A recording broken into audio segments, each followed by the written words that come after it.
मनोज जरांगे पाटील हे मराठा आरक्षणाच्या मागणीसाठी आक्रमक आहेत।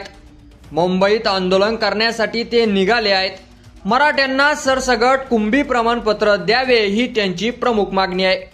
त्यासाठी ते हैदराबाद गॅजेट, मुंबई गॅजेट तसेच सातारा गॅजेट लागू करण्याची मागणी करत आहेत। यामध्ये मराठा समाजाची कुंभी म्हणून नोंद असल्याचा युक्तिवाद करण्यात येत आहे। पण हैदराबाद, मुंबई, सातारा गॅजेट लागू करण्याची मागणी निरर्थक असल्याचं मत व्यक्त करण्यात येत आहे। या तिन्ही गॅजेटमध्ये तत्कालीन समाजामध्ये विविध जातीच्या आकडेवारीची माहिती आहे। वैयक्तिक माहिती नसताना निव्वळ गॅजेटच्या आधारावर सरसकट आरक्षण देता येणार नाही असा निष्कर्ष मराठा आरक्षणासाठी नेमलेल्या माजी न्याय संदीप शिंदे या समितीने काढलेला आहे। शिंदे समितीने तिन्ही गॅजेटमध्ये मराठा कुंभी समाजाची वैयक्तिक नोंद नसताना ते लागू कसे करता येईल या संदर्भात मनोज जरांगे पाटील यांच्याशी चर्चा करण्याचा प्रयत्न केला।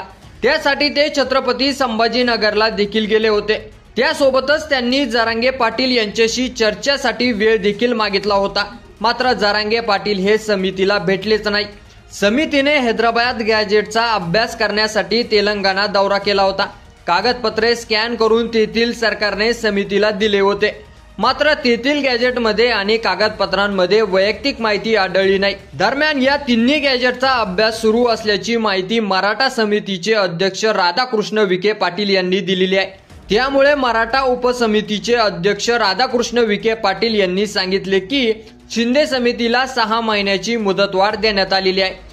हैदराबाद गॅजेट संदर्भातील अहवाल सादर व्हावा असा सरकारचा प्रयत्न आहे। ही गुंतागुंतीची प्रतिक्रिया आहे। त्यामुळे कोणावर अन्याय व्हायला नको। त्यामुळे शिंदे समितीला अहवाल आल्यानंतरच योग्य तो निर्णय घेतला जाईल असा राधाकृष्ण विखे पाटील यांनी म्हटलेला आहे। मात्र मनोज जरांगे पाटील सरसकट कुंभी प्रमाणपत्र आणि गॅजेट लागू करण्याच्या मागणीवर ठाम आहेत। पण शिंदे समितीचा अभ्यास वेगळं चित्र दाखवतोय। हैदराबाद, मुंबई आणि सातारा गॅजेटमध्ये वैयक्तिक माहिती नाही, फक्त आकडेवारी आहे। मग आरक्षण कसं देता येईल? समिती तेलंगणापर्यंत जाऊन पुरावे शोधते। अहवालासाठी 6 महिन्याची मुदतवाढ दिली गेली। सरकार म्हणतंय घाई नको, चुकीचा निर्णय नको, तर जरांगे म्हणतात आता थांबणार नाही। इथेच खरी लढाई आहे।